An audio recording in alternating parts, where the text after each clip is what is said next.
Hey everyone, and welcome to another deep dive. Today we're tackling something that, on the surface, might seem really basic, Basic, but but it's actually kind of fascinating when you dig into it. We're talking about how to introduce yourself hmm in English.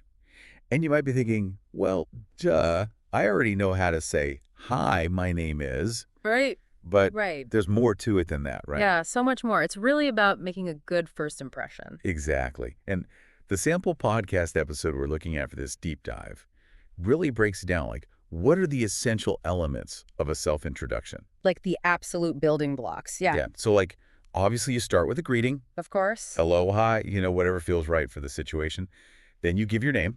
That's kind of important Right. too. You don't want to leave people guessing. Okay. Then maybe where you're from. Location, location, location. Haha, Yeah. exactly. And maybe throw in something about what you do or what you enjoy. The little snapshot of you. Yeah, like the script gives this example. Hi, my name is Sarah. I'm from Canada, and I live in Toronto.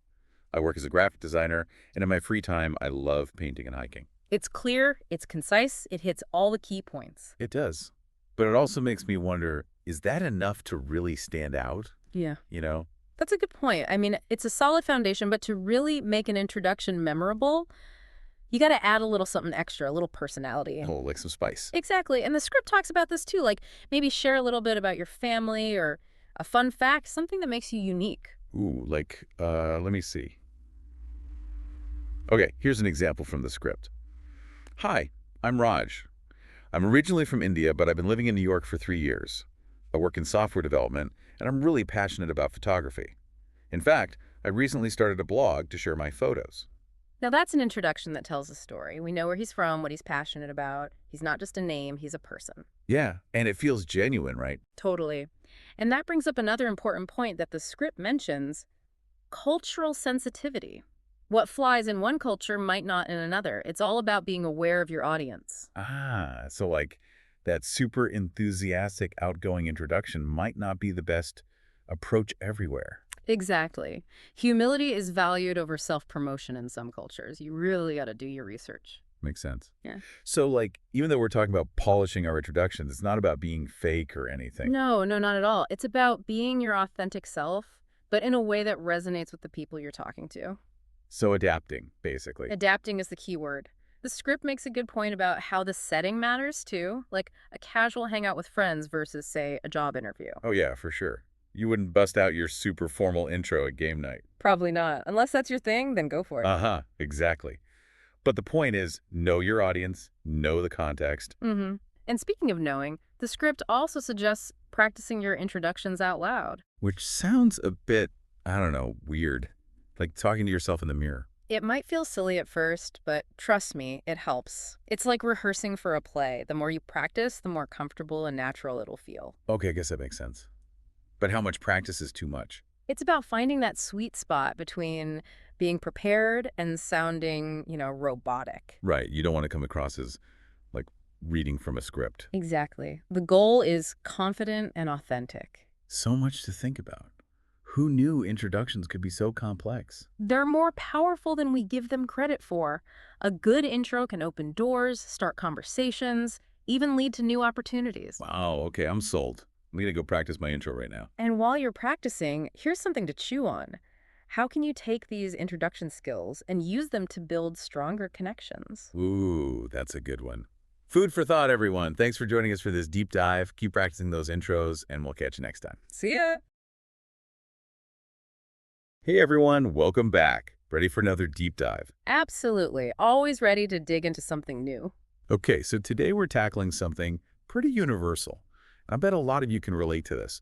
Talking about family in English. Yeah, it's one of those topics that comes up all the time, right? Like, no matter where you go or who you're talking to, you're bound to end up sharing something about your family, your background. Exactly. Right. So what we're going to do is we've got some interesting source material here that's specifically designed to help English learners feel more comfortable talking about their families. And honestly, I think even native speakers could pick up some useful tips from this. For sure. It's always good to brush up on the basics and remember, even simple words can be super powerful when you're telling a story. Right. And that's what I love about this source material. It starts off with a title that's both practical and kind of inspiring. Learn English with Confidence. talking about your family. I like that. It's not just about grammar rules or vocabulary lists, it's about feeling empowered to share your own unique family story. Exactly. And, what's so cool about the topic of family is that it seems so simple on the surface, right? But it's actually a window into all these different cultures and traditions and ways of life. Oh, absolutely. I mean, when you think about it, family means something different to everyone. The structure, the dynamics, the values, all of that can be so diverse. Totally. And our source material even touches upon this. It mentions how family structures can vary widely across cultures and how those differences can influence the way we talk about our families. Yeah, it's something to keep in mind as you're learning the language, right? Like what might be considered normal or typical in one culture might be totally different in another. Absolutely. But, before we get too deep into the cultural stuff, let's break down some of the basic vocabulary that the source material highlights. Sounds good. Back to basics. So we've got the usual suspects: mother, father, sister, brother, grandparents. The foundation, the building blocks of any family tree. Exactly. And even with just these words, you can start forming simple sentences like, I have two brothers, or my grandmother lives with us. Yeah, and what's neat is that you can build upon those sentences, add details to make them more interesting and engaging. Oh, totally. Like instead of just saying, my father is a teacher, you can say, my father is a history teacher and he's obsessed with ancient Rome. Right. Or like, my grandmother is an amazing cook and she makes the best lasagna in the world. See? Now we're talking. Those details bring your family members to life, don't they? They do. They give the listener a glimpse into their personalities, their passions, their quirks. And that's what makes these conversations so much fun. It's not just about facts. It's about sharing those little anecdotes that make your family unique. Absolutely. And the source material actually provides a great example of how to do this. They use the sentence, I have two brothers. The older one is 25 and the younger one is 18. My older brother works in finance and my younger brother is a university student. I love that example. It's so simple, but it paints such a clear picture, right? We instantly know a little bit about each brother, their ages, what they do. Yeah, it's like we're already getting to know them even though we've never met them. Exactly. Mhm. And that's the power of using details in your storytelling. It helps people connect with your story, relate to it on a deeper level. And when you're talking about family, those connections can be really meaningful. Oh, definitely. Because everyone has a family. Everyone has those shared experiences of growing up, of navigating relationships, of figuring out where they belong. And sharing those stories in any language can help us find common ground, even when our backgrounds are totally different. I think that's a beautiful way to put it. So as we wrap up this deep dive, I want to leave you with a thought. What makes your family story unique? What are those details, those quirks, those traditions that you could share with the world? And how does your family, your upbringing, reflect your culture, your values? How has it shaped who you are today? Such great questions to ponder. And remember, the more you practice talking about your family in English, the more confident you'll become. Absolutely. And who knows, you might even discover something new about yourself and your family along the way. That's the beauty of storytelling. Always full of surprises. Huh. Thanks for joining us for this deep dive, and we'll catch you in the next episode. See you then. Hey there, and welcome to your personalized deep dive. You're interested in learning how to talk about daily routines in English, right? That's a great goal. Yeah, it's super useful. It's kind of like the key to unlock everyday conversations. We're going to make sure you can chat about your day with confidence. Absolutely. And it doesn't matter if you're just starting out. Exactly. It's fascinating to me how much we talk about routines. Really? Oh, yeah. Think about it. Yeah. We tell our friends about crazy mornings, Yeah. or explain our work schedules to colleagues or whatever. Yeah. Even use routines to connect with new people, right? Mm. So what do you usually do on weekends? It's like that universal conversation starter. It really is. Okay, so we have some fantastic source material that breaks this whole routine thing down. Step by step. Yeah, and we're starting with the basics. Vocabulary. Might seem simple, but trust me, these everyday words, they're the foundation. They are, absolutely. We're talking about the verbs that describe what you do every day. Wake up, brush your teeth, have breakfast, go to work. Yeah, those are like the classic ones. Eat dinner, go to bed. These are the building blocks of your routine. Doesn't matter how, simple or how complex it is. And here's why this is so cool. Yeah. Think of these verbs as puzzle pieces. Oh, okay. Once you have them, you can start putting them together in different ways to describe any routine. It's like having a secret code. Exactly. Yeah, and the best part is these basic verbs are easy to pronounce and remember, Hmm. even for beginners. So don't be shy. Try saying them out loud with I us. love it. Wake up, brush your teeth, have breakfast. See? Starting to feel natural already. It is, right? Now, let's add another layer to this puzzle. Grammar. We're going to focus on the present simple tense. Okay. Don't let the name intimidate you. No, it's not bad. It's really straightforward, especially when we're talking about routines. Oh, yeah, for sure. The present simple tense is all about actions you do, like regularly, habitually, right? It's like saying, this is what I do day in and day out. Okay? And in English, we often use this tense to highlight punctuality. Mm. Being on time is a big deal in a lot of English-speaking cultures. Okay. So we use the present simple to really emphasize that these actions happen consistently, like clockwork. That's a really interesting connection. Grammar and culture. I never thought about it that way. So how does this present simple tense actually work? Break it down. Okay.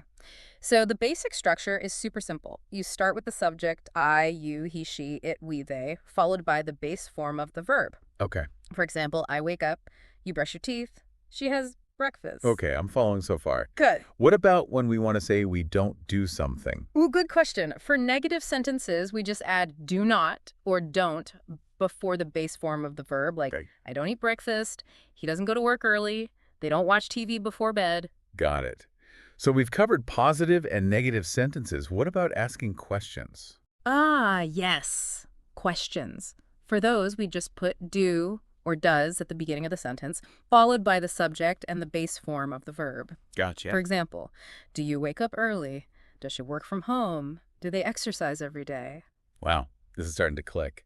It's amazing how a few simple rules can unlock so many possibilities for talking about your day. Right. And the beauty is you can take those same basic verbs we talked about earlier, wake up, brush, eat, go, and just plug them right into these present simple structures. Mm-hmm. You're already well on your way to describing your routine like a pro. I'm feeling more confident already, Good. but I know there's more to it than just verbs and tenses. Yeah. What about adding those extra details that really make a routine description come alive? Ooh, that's where those time expressions you mentioned earlier come in. Okay, They're like the spices in our routine recipe. I like that. You know, Yeah. they tell us when things happen, adding that extra layer of Yeah. flavor and, precision. Ooh, I like that analogy. So we're talking about phrases like in the morning, in the afternoon, at 7 o'clock, before lunch, after work, right? Exactly. They're like little guideposts that help us navigate the sequence of events in our day Okay. and understand when things happen in relation to each other. It's like painting a picture with words. It is. Instead of just saying I eat, I can say I eat lunch at 1 p.m. Exactly. Suddenly, my listener has a much clearer image of my routine. Precisely. And as you get more comfortable, you can even use more specific time expressions, Okay. like just as the sun rises or right before sunset. Wow. These details add a touch of poetry. Yeah. That's a beautiful way to think about it. Now, I know our source material actually includes a full-blown routine example to help us see how all of these pieces fit together. Yes. It's like we get to shadow someone through their day. Exactly. And I think it's a fantastic way to really visualize the flow of a routine, We'll learn so much from seeing how someone else actually uses these verbs, the present simple tense, and those all-important time expressions. I'm excited to dive in. So let's meet our fictional friend, Sarah, who's going to walk us through her typical day. Oh, right. Listeners, imagine you're right there with her, experiencing her routine firsthand. This is where it gets really interesting. Yeah. Get ready to see those individual elements we've been talking about, come together to create a complete engaging narrative. All right, Sarah, take it away. Tell us about your day. And listeners, pay close attention to how Sarah uses those key verbs, the present simple tense, and those time expressions. You might even pick up some new vocabulary along the way. Okay, so let's imagine we're walking alongside Sarah as she goes about her day. Okay. She wakes up at 7 in the morning, just as the sun is, starting to peek through her curtains. It's beautiful. She likes to start her day with a burst of energy. Oh, wow. So she usually goes for a quick jog in the park before coming home to make breakfast. I can already picture it. It sounds like a really peaceful and refreshing way to start the day. Yeah. And it's a great example of how those time expressions adds so much detail to a routine. We know exactly when she wakes up and what she does right after. Exactly. Those little details really help bring the routine to life. Now, after her jog, Sarah comes home and makes a healthy breakfast. Okay. Maybe some toast with avocado and a cup of coffee. Then she takes a shower and gets dressed for work. See, it's like we're watching a movie in our minds. We can almost smell the coffee brewing and feel the warm water from the shower. I know, right? And all of this is being conveyed using those simple present tense verbs we talked about. Yeah, It's amazing how much you can express with just a few well-chosen words. it really is. Now, Sarah usually leaves for work around 8:30. Okay. She takes the bus, which gives her some time to, read a book or catch up on the news. Nice. She arrives at her office a little before 9:00 and starts her workday. Okay, so we're seeing that present simple tense in action again. Yep. She takes the bus. She arrives at her office. Yep. It perfectly captures those actions that happen regularly as part of her routine. Mm-hmm. And I'm also noticing how those adverbs of frequency you mentioned earlier can add even more nuance. Oh, yeah. Like if she doesn't always take the bus. Right. We could say, she usually takes the bus, or she sometimes walks to work. That's a great observation. Uh, Those adverbs, like usually, often, sometimes, and rarely, give us even more control over how we describe our routines. hmm. They allow us to be more specific and reflect the natural variations that happen in our daily lives. I'm starting to see how mastering these different elements of language can really empower us to tell our stories in a more, compelling way. For sure. It's not just about, reciting facts. It's about creating a vivid and engaging experience for the listener. Absolutely. And you know what else is interesting? With that. As Sarah goes through her workday, she probably uses a lot of English to communicate with her colleagues. Oh. Whether she's writing emails, participating in meetings, or just chatting by the water cooler. Yeah. Being able to talk about her routine comes in handy. Hmm? It helps her connect with others and navigate those everyday interactions. That's so true. It's a reminder that learning to talk about daily routines isn't just like an academic exercise. No. It's a practical skill that can help us build relationships and feel more confident in various social situations. Exactly. And as Sarah's workday comes to an end, she probably starts thinking about what she's going to do in the evening. Right. Maybe she'll meet up with friends for dinner, Oh, fun. go to the gym, or just relax at home with a good book. Yeah. The possibilities are endless. I know. And this is where things get really exciting Oh, how so? because we can start to explore how routines differ from person to person and even across cultures. Oh, I see what you're saying. Imagine if we introduced another character from a different part of the world. Okay. Their evening routine might look completely different from Sarah's. That's a fantastic idea. Let's say we have a new friend, Marco, who lives in Italy. Okay, Marco in Italy. His evening routine might involve like a leisurely dinner with his family, a passeggiata, a stroll through the town square, and maybe even some late night gelato. Wow, that sounds incredible. Yeah. It highlights how routines are often shaped by cultural norms and traditions. Mm-hmm. What might be considered late in one culture could be perfectly normal in another. Totally.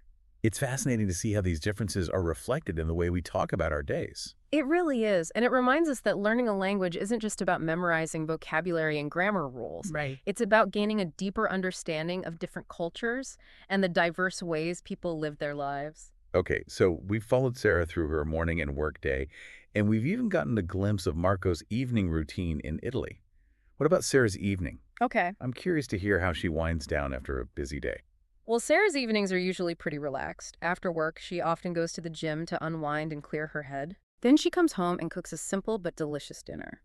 Okay. Maybe some pasta with pesto or a salad with grilled chicken. I'm getting hungry just thinking about it. It sounds like the perfect way to recharge after a long day. Yeah. And it reminds me that even simple actions like cooking and eating can be part of a, rich and fulfilling routine. Absolutely. And after dinner, Sarah usually spends some time reading or watching TV before getting ready for bed. Okay. She likes to end her day with a cup of herbal tea and some quiet reflection. It's so nice. Then she turns off the lights and drifts off to sleep around 10:00 p.m. It's such a calming and peaceful image, and it brings us full circle. It does. We've now seen how Sarah uses simple present tense verbs, time expressions, and even adverbs of frequency to describe her entire day. Mm. From waking up in the morning to falling asleep at night, we've gotten a glimpse into her world. And along the way, we've explored some really interesting connections between language, culture, and daily routines. Yeah, it's true. We've seen how those seemingly simple actions we do every day can be woven into like a captivating narrative. It's amazing how much we can learn from something as ordinary as a daily routine, Right. but I'm starting to realize that there's nothing ordinary about it at all. No, I agree. It's a reflection of who we are, what we value, and how we connect with the world around us. That's beautifully said. And, as we wrap up our time with Sarah, I'm struck by how much she's been able to share with us using just the basic building blocks of language. I know, it's incredible. It's inspiring to think about how much more we can express as we continue to expand our vocabulary and grammar skills. It's like we're unlocking a whole new world of possibilities. Exactly. And I'm excited to see what other insights and discoveries await us as we continue to explore the fascinating world of language learning. Yeah, it's really amazing to see how those simple elements like verbs, the tenses, and time expressions can be combined to create such a complete picture. It's so engaging. Yeah, it's like we've learned this secret code Hmm. for, unlocking the world of daily routines. And the Hmm. best part, this code works no matter what your routine actually looks like. Yeah, that's so true. Whether you're an early bird or a night owl, like a busy professional, a stay-at-home parent, doesn't matter. You can use these tools to describe your day. Exactly. And I think that's one of the most empowering things about learning a new language. What is it? It gives you the ability to share your own story and Yeah. connect with others, like on a deeper level. It's like building a bridge, between your world and theirs. And as you continue to learn and grow, that bridge becomes stronger and more elaborate. It really does. Yeah. And you can start to add those personal touches, the little details that make your routine unique and interesting. Like maybe you have a special ritual you do every morning Oh, yeah, totally. or a funny anecdote about your commute. Yeah, Those little things just make your story come alive. they do. They help your listener connect with you on a more personal level. Totally. Precisely. And as you get more comfortable, with the language, you can start to experiment with different ways of expressing yourself. Okay. Maybe use humor, metaphors, vivid sensory details to kind of paint a picture with your words. It's like you're leveling up your storytelling skills using English as your tool. I love that. And as you continue to practice, you'll find that describing your routine becomes more than just like a language exercise. More than that. Yeah, becomes a way to connect with others, share your experiences, and even discover new things about yourself. That's the beauty of language learning. It's a journey of self-discovery and connection. So as we wrap up this deep dive into daily routines, let's recap what we've learned. Okay, good idea. So we started with the foundation, right? Those essential verbs that describe everyday actions: wake up, brush, eat, work, sleep. These are the building blocks of any routine description. They are. And then we added the present simple tense. Yes, the grammar key, to talking about the things we do regularly. Hmm. We learned how to form positive and negative statements as well as ask questions, all using those everyday verbs. And of course, we explored those time expressions. Right, like signposts that kind of guide us through the sequence of events in our day, adding clarity and precision. I love that analogy. Hmm. And we even had the chance to shadow our fictional friend Sarah. Yes. It was a fantastic way to see all these elements, vocabulary, grammar, time expressions, work together to create that complete picture. It was so interesting to see how it all came together. Yeah, it was. But we didn't stop there, right? We went beyond the basics, explored the fascinating world of cultural differences. Oh, yeah. We discovered that routines aren't universal. That's so true. They vary across cultures, reflecting those different norms, customs, values. I love that we were able to touch on that. And that realization opens up a whole new dimension to describing our routines. Yeah. It encourages us to think about, how our own daily rhythms compare to those in other parts of the world. It sparks that curiosity, and invites that cross-cultural understanding. It's so true. So as you continue your English learning journey, remember describing your routine is more than a grammar exercise. So much more. Yeah, it's a gateway to connection, self-expression, and cultural exploration. It's about sharing your story with the world. One well-crafted sentence at a time. I love that. Keep practicing, keep exploring, and most importantly, keep having fun with it. You got this. Yes, I think they do.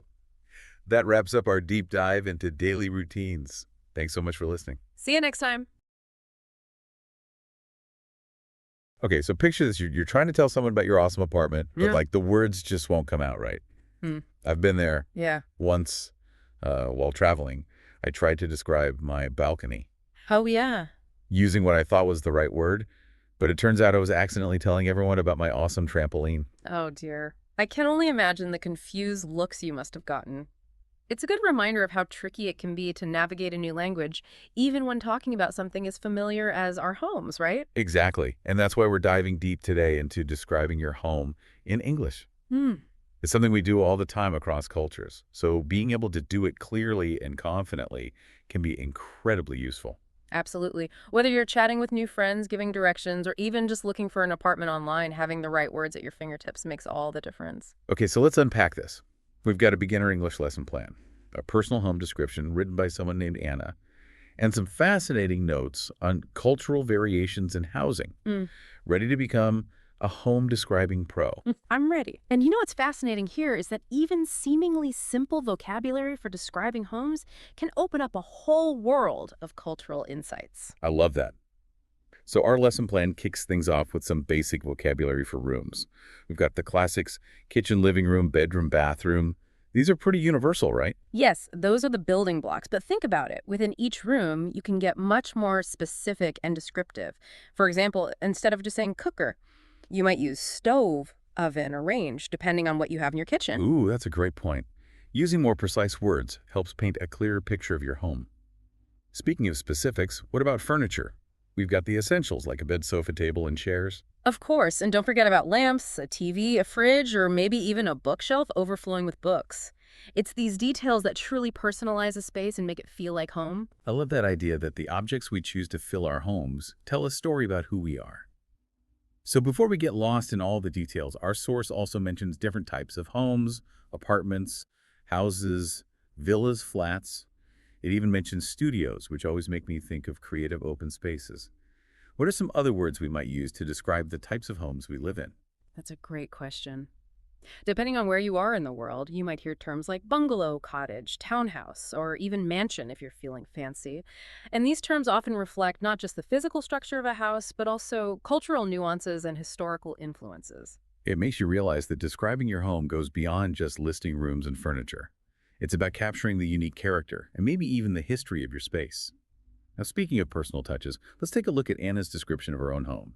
She lives in a small apartment in the city, and she uses some really helpful phrases to paint a vivid picture for us. Right. Her description is a great example of how you can use simple language to create a mental image for someone. She talks about the number of rooms, the furniture in each room, and even adds descriptive words to give us a sense of the atmosphere. It's like we can almost walk through her apartment with her. She says, "In my bedroom, there is a bed, a wardrobe, and a lamp. The living room has a sofa, a TV, and a coffee table." It's straightforward yet effective, don't you think? Absolutely. What's interesting is how she uses prepositions like in and on to show the location of things. For example, there's a lamp on the nightstand next to the bed. These small words add so much clarity and detail to her description. You're right. It's not just about the objects themselves, but also their placement and how they relate to each other within the space. Precisely.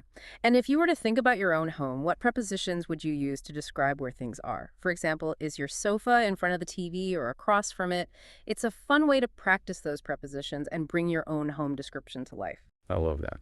And, Anne also uses some nice descriptive words to add a little personality to her description. She mentions that her apartment is cozy, which makes me imagine it as a warm and inviting space.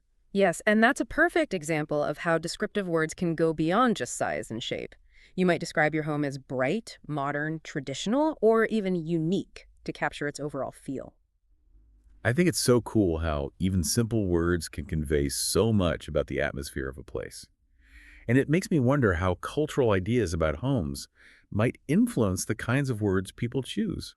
Are there certain words or phrases that are more common in some cultures than others when describing their homes? That's a really insightful question, and it's something our cultural notes touch on. For example, in some cultures, it's common to use words that emphasize the communal aspects of a home, like welcoming or gathering place, while in others, words like private or peaceful might be more prevalent. It's fascinating how our language reflects these different cultural values. Isn't I remember reading somewhere that in Japan, homes often have a mix of modern and traditional elements, which sounds really cool. What does that actually look like, though? It's a beautiful blend of styles. Imagine sleek, minimalist furniture alongside traditional tatami mats and shoji screens, those sliding doors made of wood and rice paper. It creates a sense of harmony between the old and the new. That sounds so serene. It really highlights how a home can be a reflection of cultural heritage and personal style all at once. Our source also mentioned that home sizes and layouts can differ drastically around the world. Absolutely.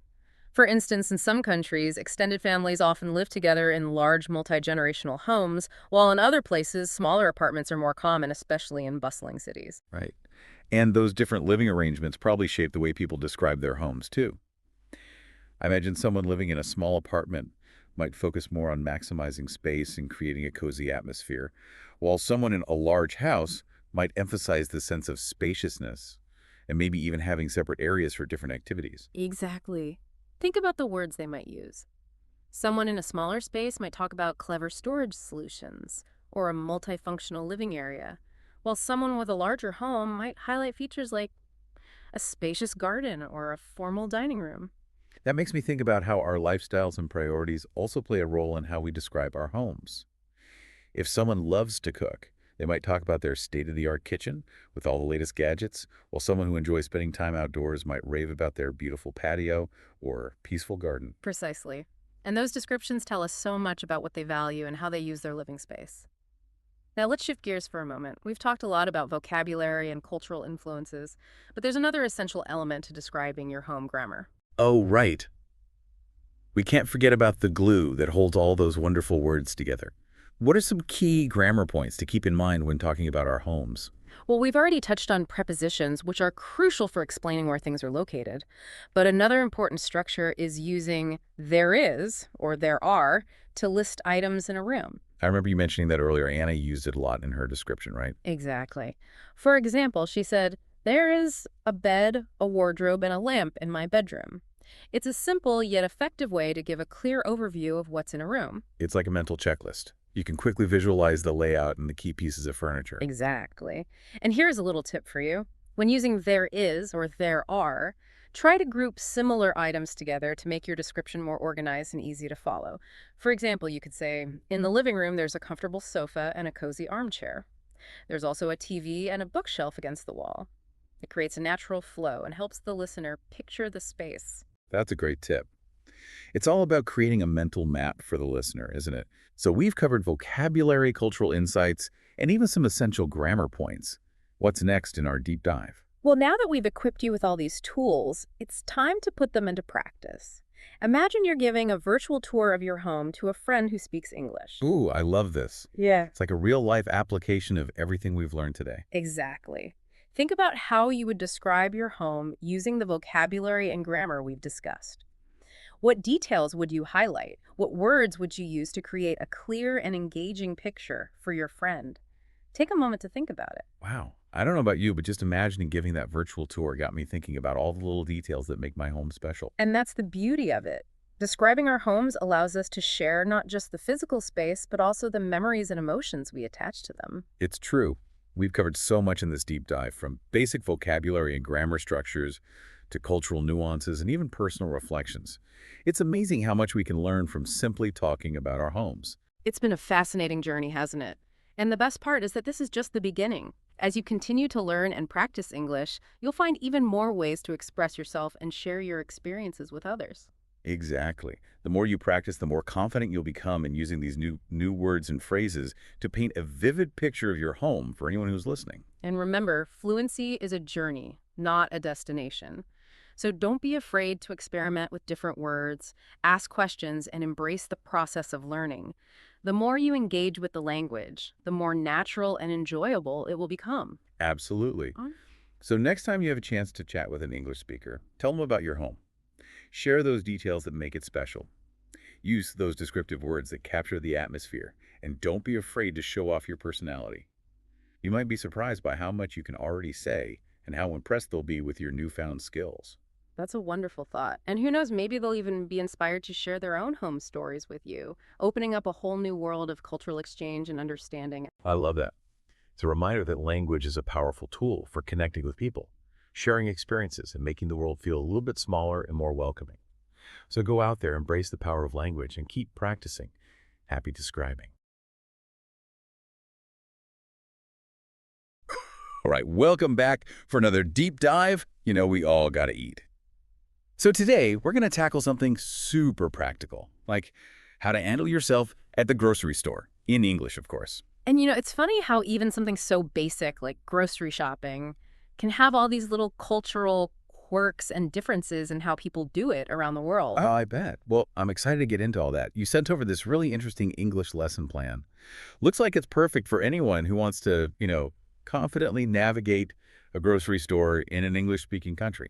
Yeah, it's really practical. It starts right off with all those everyday words, fruits, vegetables, all that good stuff. Okay, so like it just jumps right into vocab lists. Exactly. Like under fruits, you've got your apples, bananas, oranges, the classics. Makes sense. Start simple, right? Yeah, exactly. And what's cool is they really emphasize clear pronunciation, which is key for beginners. Yeah, especially with those kinds of words. They're pretty much the same internationally, right? Yeah. Yeah. So good foundation to build on. And then it moves on to vegetables, staple foods, drinks. It's all there. Like if you walked through a grocery store and wrote down every word you saw. Haha, pretty much. And they've also included words for things you use while shopping, like cart, basket, stuff like sale or discount that you see on signs. Oh yeah, those are the ones that can trip you up when you're in a new place. For sure. I remember being totally lost trying to find a shopping cart once in a different country. Couldn't figure out what they called them. Oh, I can imagine. Okay, so we've got the words down, but I mean, you got to know how to use them, right? Absolutely. That's where the phrases come in. Things like, where can I find the milk? Or how much does this cost? Yeah, those are like your essential survival phrases in a grocery store. Right.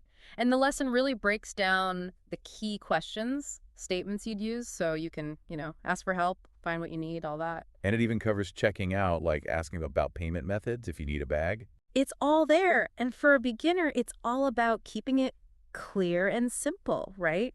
Speak slowly, enunciate. Yeah, no need to try and sound like a native speaker right away. Just focus on Yeah. being understood. Exactly. And speaking of hearing the language in action, the lesson includes a sample dialogue. Oh yeah, those are always super helpful. It's like Yeah. you get to hear how it all comes together in a real conversation. Right. Want to try a bit? You be the shopper, I'll be the employee. Okay, let's do it. Um, excuse me. Where can I find the bread? The bread is in aisle 3. Thank you. And do you have any fresh strawberries? Yes, we do. Hmm. They're in the produce section at the back of the store. Great, thanks. See? Easy peasy. And notice we're both speaking at a good pace, nice and clear. That's what you want to aim for. Yeah, it's like a little blueprint for a successful grocery store interaction.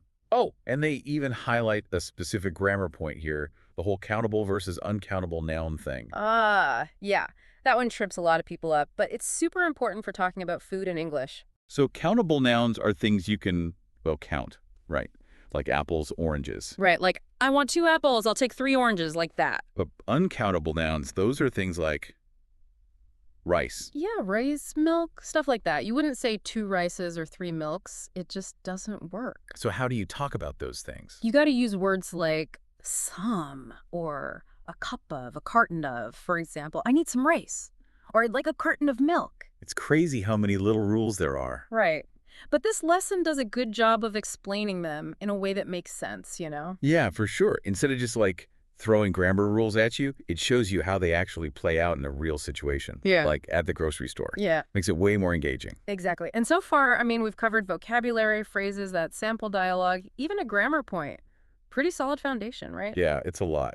And the best part is it's all laid out in a way that's perfect for beginners with all that focus on clear pronunciation, simple sentences. But it's not just about, memorizing all these words and phrases. You got to actually use them, right? Yeah. Practice in a real world context. That's where this lesson really shines. Yeah, like actually speaking the language. That's where Yeah. the magic happens, right? Absolutely. So they have this cool activity. It asks you to, like, imagine you're at the store. And then it throws out these questions like, what do you say if you want to ask for eggs? How do you ask where the fruit is? Oh, so it's like a mental rehearsal. Exactly. And since it's geared towards beginners, the questions are pretty straightforward. It's all about building up that confidence. Okay, that makes sense. And what about the whole pronunciation thing? Any tips there? Well, one of the best things you can do is just listen to native speakers. Pay attention to how they form words, the rhythm of their speech, all that. Yeah, that makes sense. There's so much you can pick up just from listening, like podcasts, videos, all that stuff. Exactly. And don't be afraid to mimic what you hear. Try to copy the sounds. It might feel a little silly at first, but it really helps. Oh, I totally get that. Thinking about all this, it makes me wonder, have you ever run into any, like, surprising cultural differences when it comes to grocery shopping? Oh, tons. I remember years ago, I was traveling in Italy, and they had these amazing open air markets, so different from like the big supermarket chains I was used to. Oh, wow. I bet that was an experience. It was even like just asking for things, how much does this cheese weigh or whatever, felt like this whole mini language lesson. I could only imagine. And the best part was, even though my Italian was, far from perfect, everyone was so patient and encouraging. Yeah, that's one of the things I love about traveling. It kind of forces you to use the language. Yeah. And even if you make mistakes, people appreciate the effort. For sure. Mistakes are part of the process, They help you learn. Okay, so today we've covered a lot. Vocab, phrases, that dialogue, even some grammar and cultural insights. It's a packed lesson. And, as we wrap up here, they've got some really good tips for continuing the learning Oh process. yeah, what are those? So they suggest, like, making your shopping list in English, practice saying those items out loud. Ah, okay. Yeah. So it's not just writing the words, it's actually saying them. Right. Get your mouth used to forming those sounds. And of course, the best practice is to actually use these phrases the next time you're at the grocery store. Don't be shy. Yeah, that's the ultimate test, isn't it? It is. The more you use the language, the more natural it'll become. Makes sense. And they've also got this, like, final thought-provoking question, right? Yeah, they ask you to think about like how the whole experience of grocery shopping, like the language, the etiquette, all that, might be different in your native culture compared to English-speaking countries. Hmm, that's an interesting one. Makes you think about all those subtle cultural differences, even in a place like a grocery store. It does. It's a reminder that language is about so much more than just words, right? It's a window into a whole culture, a way of life. Yeah, it's kind of amazing when you think about it. How much culture is tied up in something as simple as buying groceries. Right. And it just shows you, like, when you're learning a new language, it's not enough to just memorize a bunch of rules. You got to be open to those cultural differences too. Totally. Well, hey, I think we've given our listeners a lot to chew on today. More than just, like, a list of grocery terms. They've got the tools now to really walk into a grocery store and feel confident, get what they need. Absolutely. And hopefully maybe even strike up some fun conversations along the way. For sure. Any final words of wisdom before we wrap up? Just, don't be afraid to practice. Get out there, make mistakes, have fun with it. That's the best way to learn, right? It is. The more you use the language, the easier it gets. Awesome. Well, thanks so much for joining us for this deep dive into the world of grocery shopping in English. Yeah, it's been fun. And to all our listeners out there, we hope you learned something new today. And remember, the next time you're at the store, take a deep breath, give it a try. You got this. Until next time, happy shopping and happy learning. Hey everyone, ready for another deep dive? Today we're tackling something that's essential for any traveler, especially if you're exploring a new place. You guessed it. We're talking about asking for directions in English. And to guide us through this linguistic maze, we have an awesome outline from a beginner English learning podcast. It's full of handy phrases, must-know vocabulary. And even some cultural insights. I'm all about those cultural insights, so let's jump right in. What kind of words does someone who is just starting out with English absolutely need to know? Well, first things first, you got to pack those essential places. Words like park or museum. Makes sense. Those are pretty basic. Oh, and gas station. Can't forget that one. Gas station, yeah. That could be tricky if you're not used to it. What else might throw someone off? Good question. I'd say directional words can be a bit tricky. Left, right. Easy to mix up when you're a little nervous. Definitely. Yeah. Especially in the heat of the moment when you're trying to figure out where to go. And then there are those pesky prepositions next to, across from, those kinds of things. Across from. Now that's one I could see tripping people up. Yeah, especially because it can get confused with opposite, which has a similar meaning but sounds a bit more formal. Oh, I see. So, like, if I'm standing on one side of the street and there's a bakery directly across, I could say, the bakery is across from me. Exactly. Or the bakery's opposite me. But the first one just sounds more natural. More everyday conversation. Got it. Okay, so say I've got my vocabulary down.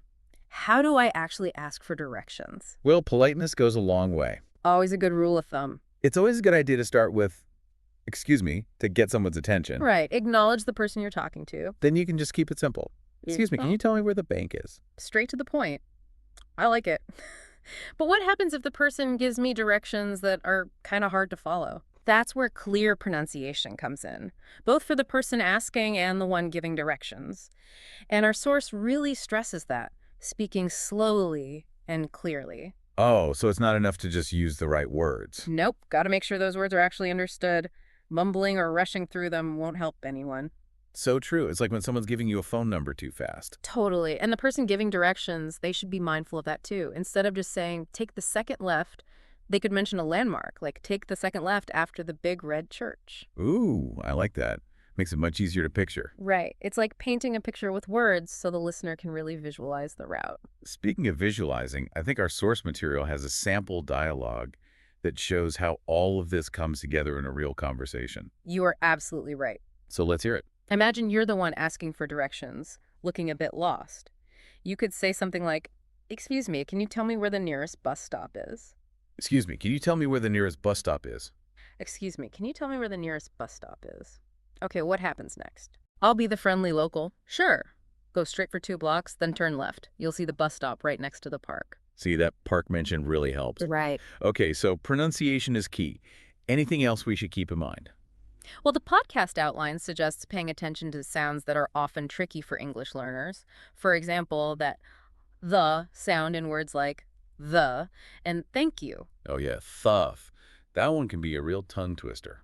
The outline actually recommends practicing by placing your tongue between your teeth and gently blowing air out. That's a good tip. I'm gonna try that later.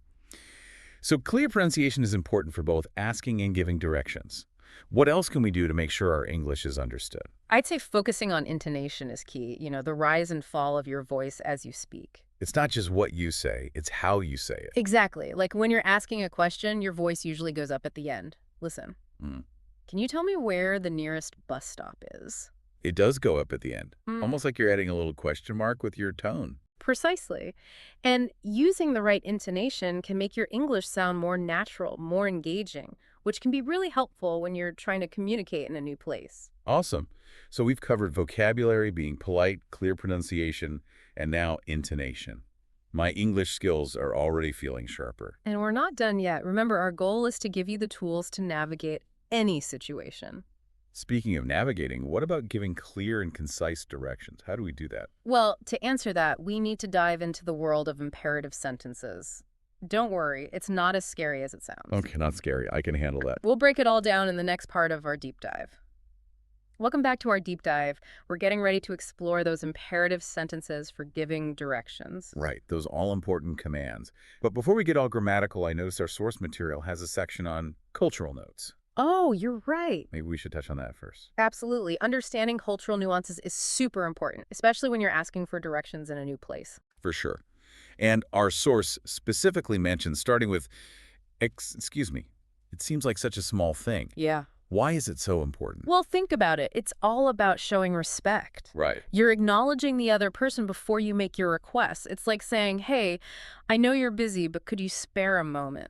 So it's basically good manners 101. Exactly. And it sets a polite tone for the whole interaction. Exactly. And don't forget to say thank you at the end. Oh, of course. Of course. Common courtesy. A simple thank you so much or you've been very helpful can go a long way. It's like the perfect ending to a successful direction-asking encounter. But here's something I've always wondered. Do cultural norms around asking for directions change from place to place? That's a great point. What might be considered polite in one country could be totally different in another. That makes sense. So it's always a good idea to do a little research before you travel, just to be mindful of local customs. Always good to be prepared. Okay, so we've covered the politeness factor. Right. Now let's tackle those imperative sentences you mentioned earlier. All right, let's get grammatical. Imagine someone is asking you for directions. Okay, I'm picturing it. You're probably going to use phrases like go straight, turn left, walk 2 blocks. You're giving commands, direct instructions. And in grammar, those are called imperative sentences. Ah, so it's all about being clear and concise, telling someone exactly what they need to do to reach their destination. Exactly. And you know what's great about imperative sentences? What's that? They're short, simple, easy to understand, which is perfect for giving directions. So when I say something like, take the second right, that's an imperative sentence. You got it. It's like you're the captain of the ship, guiding your listener through the streets. Love that analogy. Hmm. I'm starting to feel like a pro direction giver already. Hmm. But what about when you need to tell someone not to do something? Ah, yes. Like, don't go down that street. It's a dead end. Exactly. Well, that's where the negative imperative comes in. You simply add don't at the beginning. Oh, that's easy enough.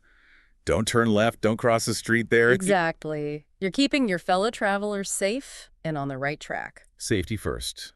Always a good idea. This all makes so much sense now that we're breaking it down. And our source actually suggests a fun way to practice all this. Oh, I'm always up for some fun, interactive learning. Tell me more.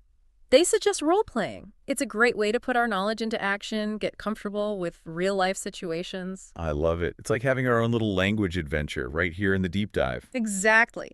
So close your eyes for a second. Imagine you've just arrived in a bustling new city. Okay, done. You're eager to explore, but you have absolutely no idea where anything is. You're a little lost. Oh, I know that feeling all too well. I've definitely been there, Yeah. done that, gotten totally lost. It happens. Now, let's say you need to find the nearest ATM. How would you approach someone and ask for directions? Let me see. Taking a deep breath. Excuse me. Could you please tell me where the nearest ATM is? Perfect. Polite, clear, and concise. Now, let's say the person tells you to go straight for 2 blocks and then turn right. How would you make sure you understood correctly? I think I'd say something like, so 2 blocks straight and then a right, just to double check. Exactly. That's how you avoid ending up in the wrong part of town. I love this role playing. It's really helping everything click into place. That's the point. The more we practice, the more natural it will become. I'm feeling much more confident already. So, to recap, we've covered politeness, vocabulary, imperative sentences, and even some role playing to help us practice. We've covered a lot of ground, but there's one more element that can make a big difference in how well you're understood, especially when you're starting out. Okay, you've got me curious. Lay it on me. It's all about adding a little extra oomph to our pronunciation to make sure those tricky English sounds are crystal clear. Okay, time for that extra oomph you mentioned. I'm all ears. Spill the beans. Well, we talked about clear pronunciation in general, but some sounds can be real troublemakers, especially for those who are new to English. Oh, yeah. I can relate to that. My tongue used to get tied up in knots when I was learning. I hear you. And one of those classic culprits is the th sound. Huh.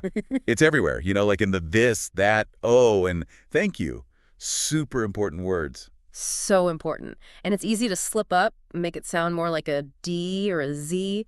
But don't worry, our trusty source material has a tip for mastering that tricky th. Oh, a tip. Okay. I'm always up for some pronunciation hacks. What is it? Get ready for a little tongue workout. You got to place the tip of your tongue between your teeth. Just the tip, mind you. And then gently blow air out. Between my teeth. Like this. Boom, you nailed it. It might feel a little weird at first, but keep practicing, it'll get easier. This is fascinating. I can already feel a difference. It's like unlocking a whole new level of B sounds. It can make a huge difference, especially when you're asking for directions. A clear thank you at the end always leaves a good impression. So you're not just getting where you need to go, you're doing it with style. Making friends along the way, that's the goal. Right, exactly. Oh, and our source also mentions word stress. Word stress. Yeah, it's not just about getting each sound right, but also knowing which syllable to emphasize. Ah, I see. So like in the word hotel, you'd put more oomph on the tell.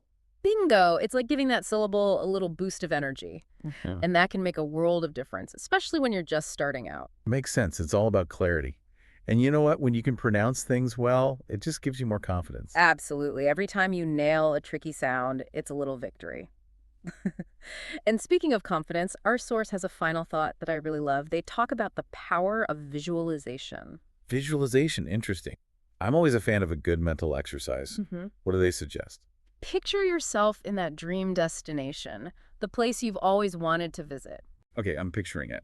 Sun, sand, and maybe a delicious plate of local food. Perfect. Now imagine you need to ask for directions. See yourself confidently approaching someone, using all those polite phrases we talked about, navigating like a pro. I love that. It's like a dress rehearsal for the real deal. Mentally preparing yourself for success. And that mental preparation can make a world of difference. Like the saying goes, practice makes perfect, or at least progress. So true. Practice those sounds, those phrases. Picture those scenarios, and most importantly, never be afraid to ask for directions. That's the spirit. Asking for directions is all part of the adventure. Well, I think it's safe to say we've thoroughly unpacked the art of asking for directions in English. From those must-know words and polite phrases to pronunciation tips and confidence-boosting visualizations. We've gone deep on this topic, equipped you with the knowledge and tools to navigate any new environment. So go out there, explore the world, connect with people, and never be afraid to ask for directions. You never know what amazing discoveries are waiting just around the corner. Until next time, happy navigating. All right, let's dive into a topic that I think we all can relate to. Um, Ordering food at a restaurant, Yeah. you know, using English. Yeah. It can be a little intimidating, right? I mean, even for people who speak English pretty well, sometimes that restaurant environment, it just throws you off. Definitely.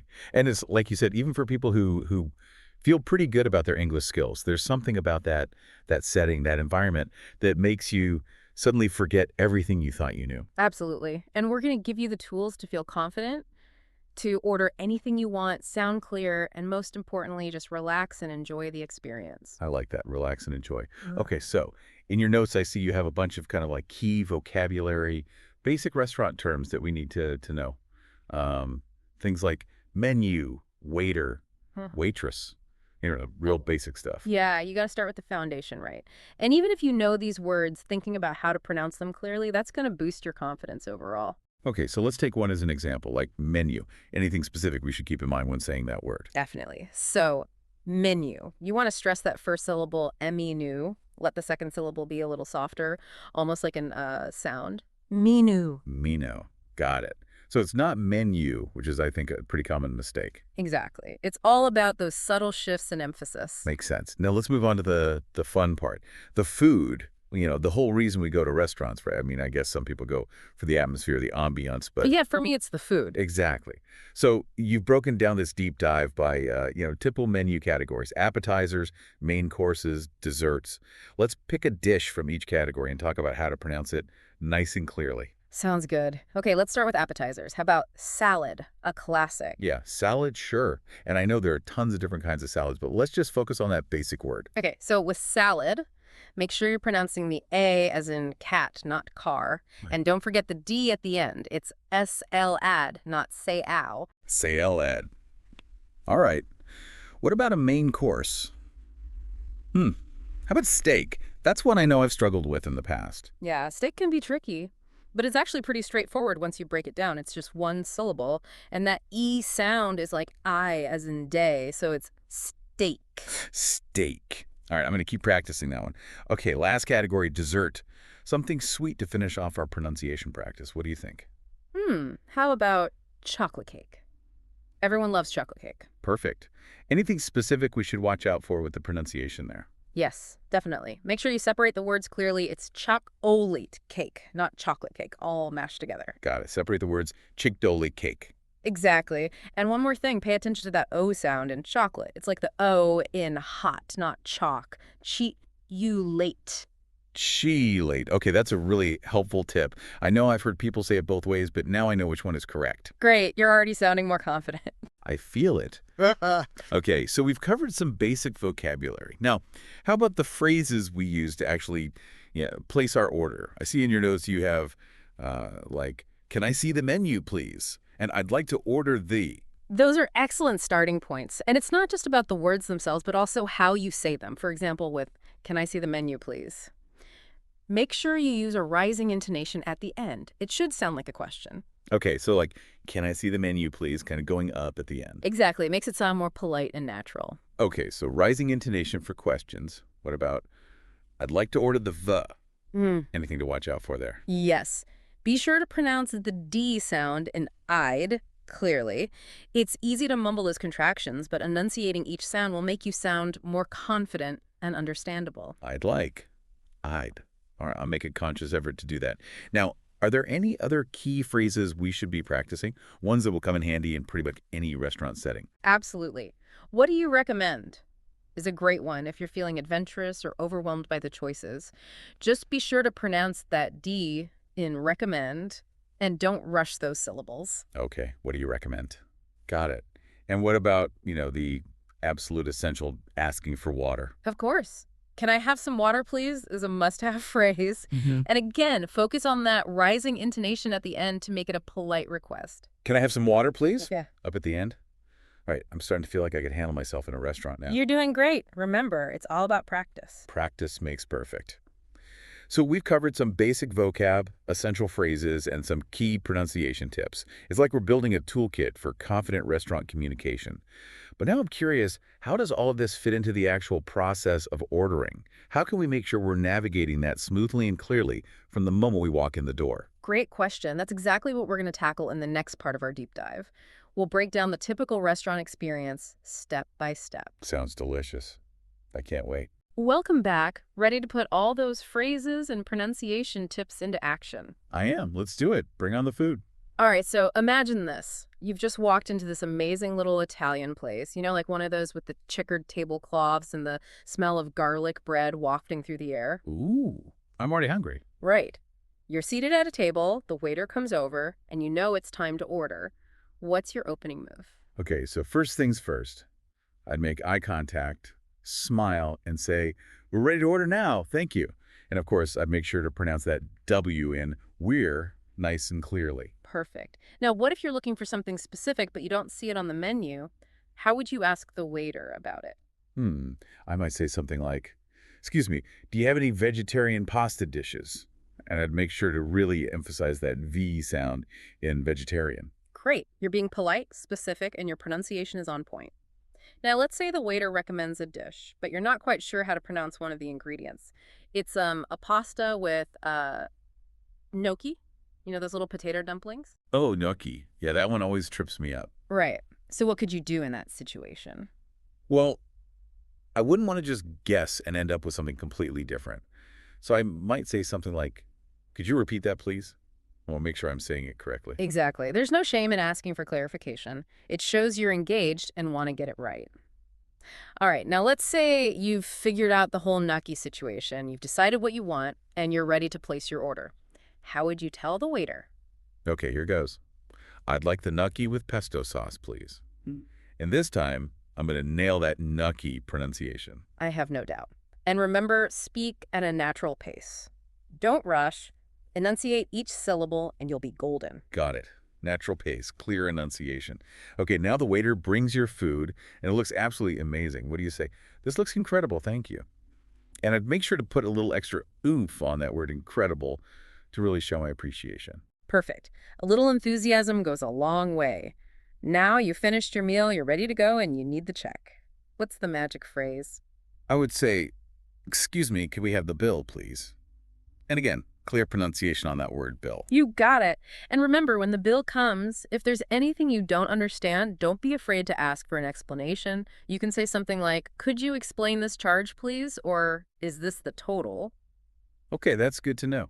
Because sometimes those bills can be a little confusing with all the different items and taxes and such. Exactly. Clarity is key, especially when it comes to money matters.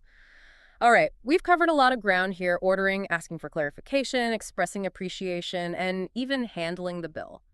How are you feeling about your restaurant English, Joe? Honestly, I'm feeling much more confident.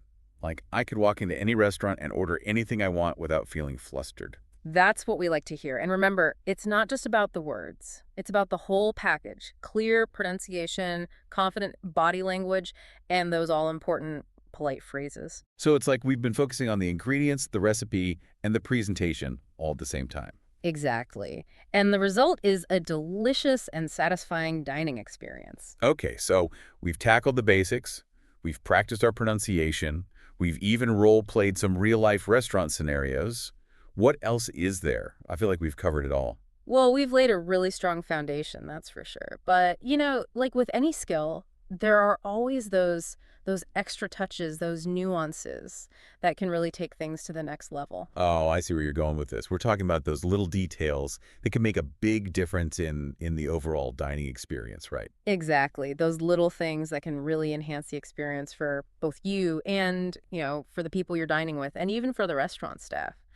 Things like body language. Oh, that's a good one. We've talked a lot about clear pronunciation, but body language is definitely part of communication too. Absolutely. For example, maintaining good eye contact when you're talking to the waiter or waitress. It just shows that you're engaged in the conversation, that you're listening. Right. Like you're not just rushing through the motions, you're actually present in the moment. Exactly. And, it can make the interaction more pleasant for everyone involved. And speaking of pleasant interactions, let's talk about expressing appreciation. Yeah, that's so important. A little gratitude can go a long way. Totally. And there are so many ways to do it, both verbally and non-verbally. A simple thank you is always appreciated, but you can really emphasize it with a warm smile and a nod. Like when the waiter brings your food, you could say, "Thank you so much. This looks delicious." Yeah, I love that. And what about when they like refill your water glass? Sometimes I feel awkward, like I don't want to interrupt them, Yeah. but I also want to acknowledge that they're doing something nice. I know exactly what you mean. A quick thank you with a smile is perfect in those situations. Thank you. Hmm? Easy enough. Okay, so we've got the positive stuff covered. But what about when things go wrong? Like, let's say there's a mistake with our order or we need to make a special request. How can we handle those trickier moments with confidence and clarity? Okay, that's a great question. Because those situations can definitely be a little nerve-wracking, especially when you're trying to communicate in a different language. The key is to stay calm and be specific about the issue. So, for example, let's say there's a mistake with your order. You can politely get the waiter's attention and say something like, "Excuse me, I think there might be a mistake with my order," and then clearly explain what's wrong. Right. Like I ordered the grilled chicken, but I got the salmon. Exactly. Be direct, but polite. Yeah. And what about special requests, like dietary restrictions or allergies? Yeah, that's a big one. It is, and it's really important to be upfront about those. You can say something like, "I'm allergic to nuts, so can you make sure my dish doesn't contain any?" Or, "Could you tell me which dishes are gluten-free, please?" Something like that. Okay, so again, it's about being clear and specific, but using those polite request phrases we talked about earlier. Exactly. Please and thank you go a long way. And it might be helpful to speak a little slower in those situations just to make sure everything is understood correctly. Makes sense. I know I tend to speed up when I'm nervous. It's totally natural. Just take a breath and remember, you've got this. Wow, this deep dive has been incredible. We've covered so much ground from pronunciation and vocabulary to cultural nuances and even those potentially tricky situations that can come up in a restaurant. It's been a lot of fun. And, I think the most important takeaway is that confidence really is key. The more you practice, the more comfortable you'll feel using your English in any situation. Well said. So, to all our listeners out there, we encourage you to put what you've learned into practice. The next time you find yourself in an English-speaking restaurant, take a deep breath, remember all these amazing tips, and order with confidence. And most importantly, relax and enjoy the experience. Bon appétit. All right, we're diving deep today into how to talk about hobbies in English. And looks like we're focusing on pronunciation tips for beginners. Exactly. We're working from an outline for an English learning podcast. Yeah, and it looks like a solid resource. Anyone who wants to, confidently chat about what they love to do. Absolutely. Sure. It's all about connecting with others, right? Whether you're traveling, making new friends, For sure, and clear pronunciation is like the key. makes a huge difference. Right from the start. So, how does this outline approach pronunciation? Does it get into like specific sounds? Well, not exactly specific phonetic drills, but it stresses simple vocab and phrases. Which are usually easier to pronounce, right? Exactly. But even simple words can trip people up, leading to confusion. Oh, for sure. Like, take photography, for example. Oh, yeah. A pretty common hobby, Common word. but even native speakers sometimes stumble over it. Totally. It's a mouthful. So, knowing the word is just the first step. You've got to practice saying it clearly. Yeah, definitely. So, what kind of vocab does this outline focus on? It covers, like, a good range of common hobbies, Mm. from sports, think like soccer and basketball, Okay. to creative stuff like painting or playing guitar. I see. And you'll notice these words are fairly short, Yeah. and they use pretty common sounds, vowels and consonants. Right. Starting simple. It's like taking baby steps. Exactly. And by practicing these slowly and carefully, you can really build confidence. And improve your overall pronunciation? Mhm. Makes sense. What about phrases? Does the outline have any helpful phrases? Yeah, for sure. It introduces phrases like, "I like," my favorite hobby is. Okay, those are classics. And I enjoy in my free time. Yeah. These are like essential building blocks for talking about your hobbies. Right. And they're structured in a way that kind of helps with your natural rhythm and intonation. So you're working on pronunciation and sentence flow all at once. Exactly. Two birds, one stone. But even within these simple phrases, there are opportunities to really fine-tune your pronunciation. Oh, I bet. Like the I sound in I like. Uh-huh. That can be tricky for some learners.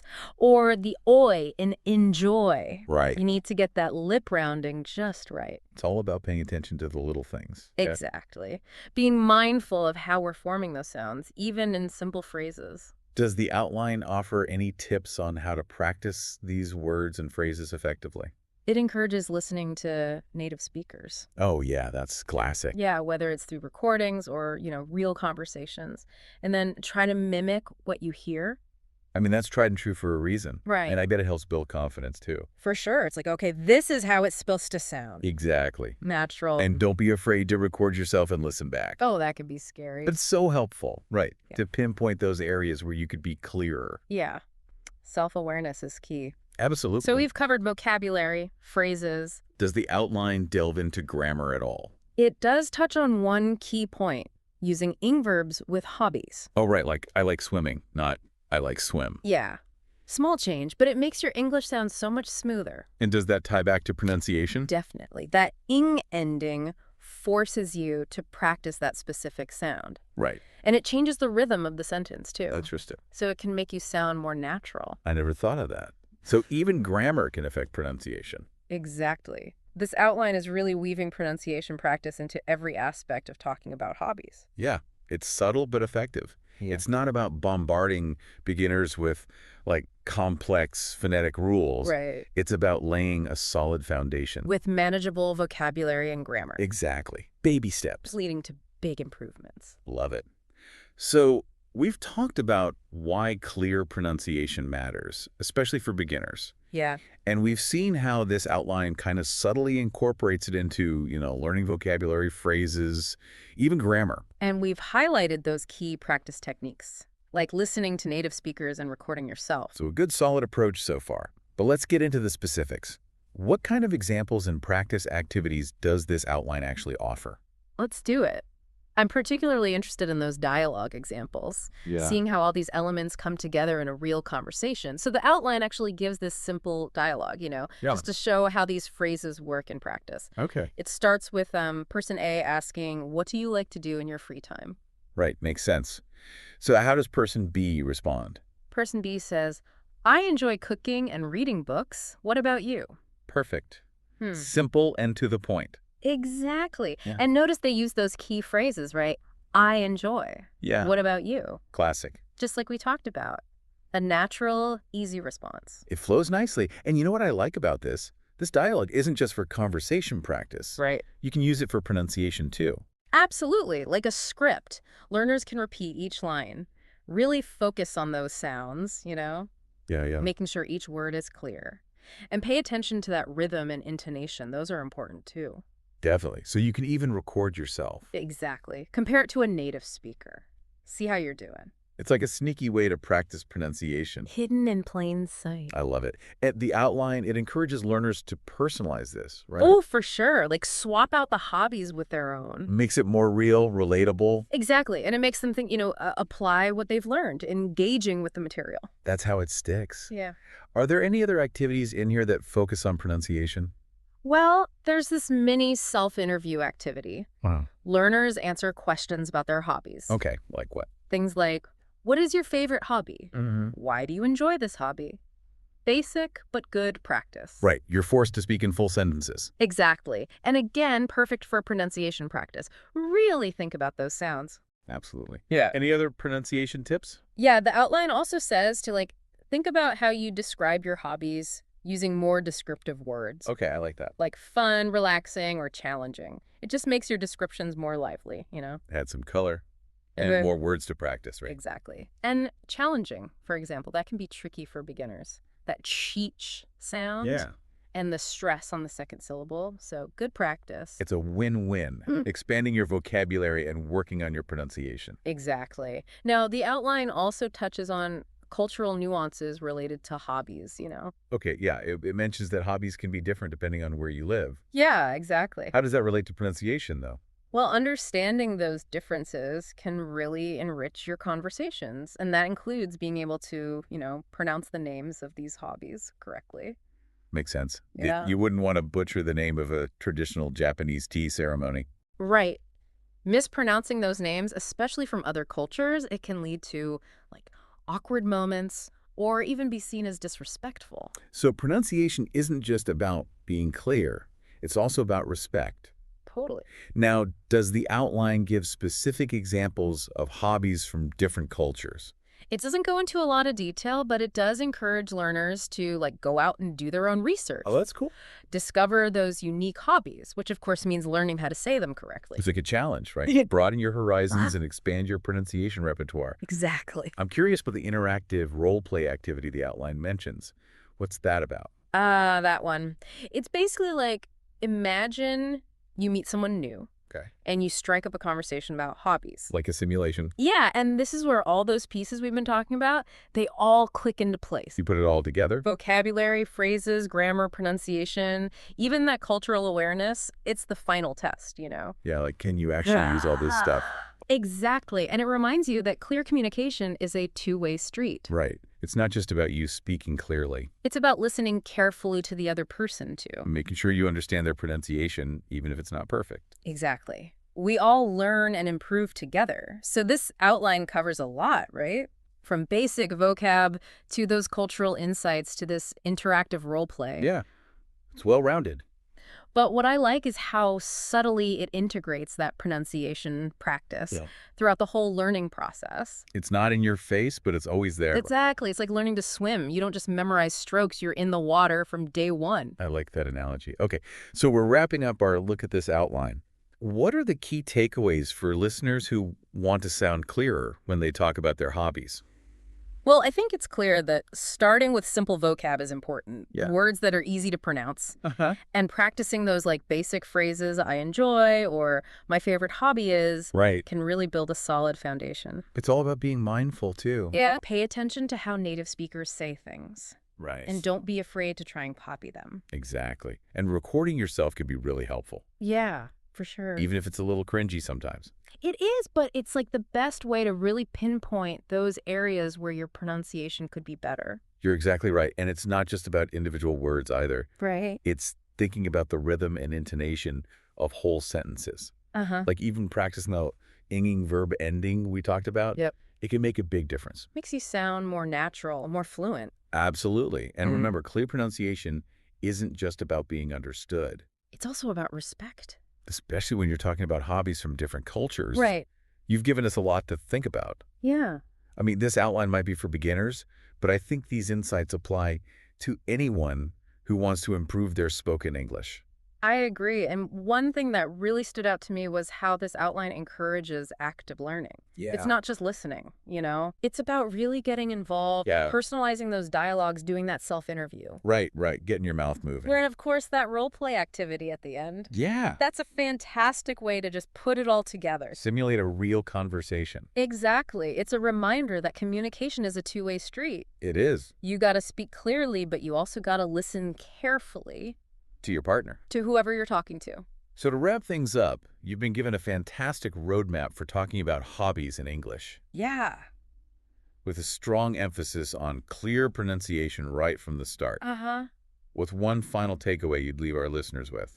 Don't be afraid to practice. I love it. The more you use these words and phrases, the more confident you'll become. It's so true. And every conversation is a chance to learn and improve. Exactly. So go out there, talk about your hobbies, and see where it takes you. That's a great note to end on. Yeah. It's been a really fascinating deep dive into this outline, and I think we've uncovered some valuable insights for anyone learning English. Absolutely. Thanks for joining us on this deep dive. Thanks for having me.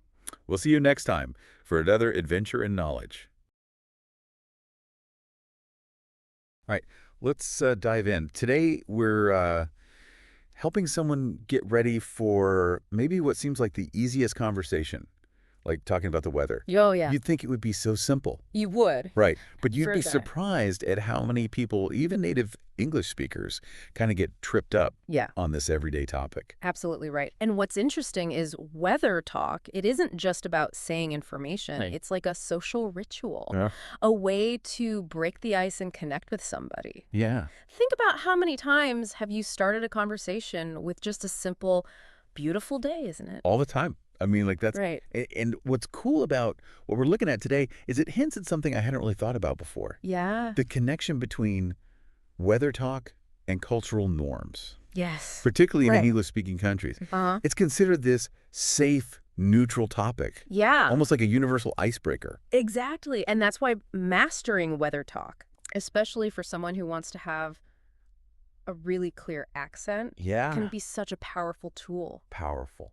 It helps build confidence and it helps you focus on your pronunciation without having to worry about more complex topics. Okay, so let's get into the specifics. Yeah. Our source material gives us some basic weather vocabulary. Okay. Sunny, cloudy, rainy, windy, snowy, even foggy for those mornings when you can barely see in front of you. Yeah.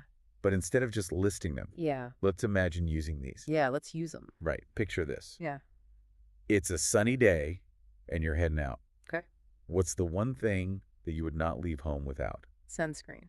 Sunscreen. You got it. And that's a great example of how even simple words, Right. when pronounced clearly, Yeah. contribute to a clear and understandable accent. Absolutely. Like the way you say sunny can make a big difference in how easily other people understand you. Huge. Right. And speaking of pronunciation, our source gives us this sample dialogue, which is helpful for seeing those words in action. Person A asks, "How's the weather today?" Mm-hmm. And person B replies, "It's sunny and warm." What I think is interesting is how much the tone matters here. Yeah. It's not just about the words themselves, Right. but how they're delivered. Absolutely. Native speakers often use a more relaxed tone and a relaxed rhythm Okay. when they're talking about the weather. Yeah. Think about it as a friendly, almost musical flow to it. Paying attention to this can help you sound more natural and less robotic. So it's almost like you're singing the words a little bit. In a way, yeah. It's Oh. about finding that natural rhythm and intonation that feels comfortable and engaging.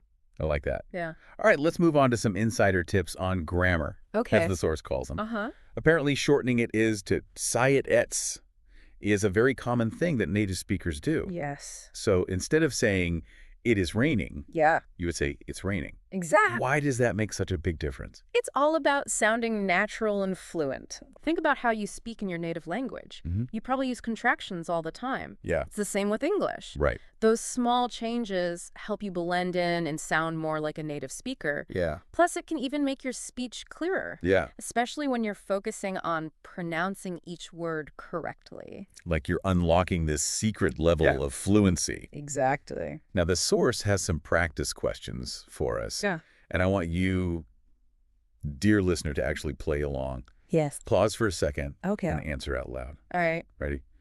First one. What's the weather like today? Go ahead and say it. Don't worry. Yeah, We're all learning here. we are. We're all in this together. Yeah, we are. Yeah, and don't forget, even if your pronunciation isn't perfect, the key is to just keep practicing and speaking out loud. Yeah. The more you do it, the more natural it'll become. I love that. Yeah. Now back to our deep dive. Okay. The source mentioned something really fascinating. Oh. In a lot of English-speaking cultures, weather talk is considered like this safe conversation starter. Oh. It's like neutral ground. Yeah. You can connect with someone without worrying about saying the wrong thing. Yeah. Why do you think that is?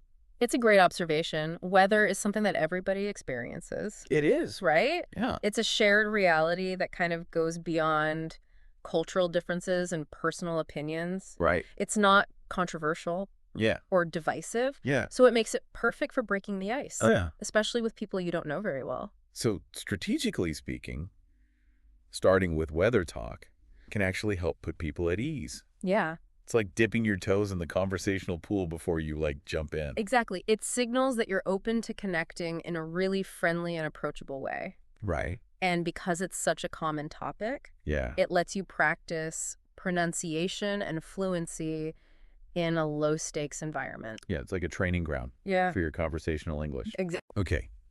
Are you ready for another practice question? Hit me? The source asks, What's your favorite kind of weather?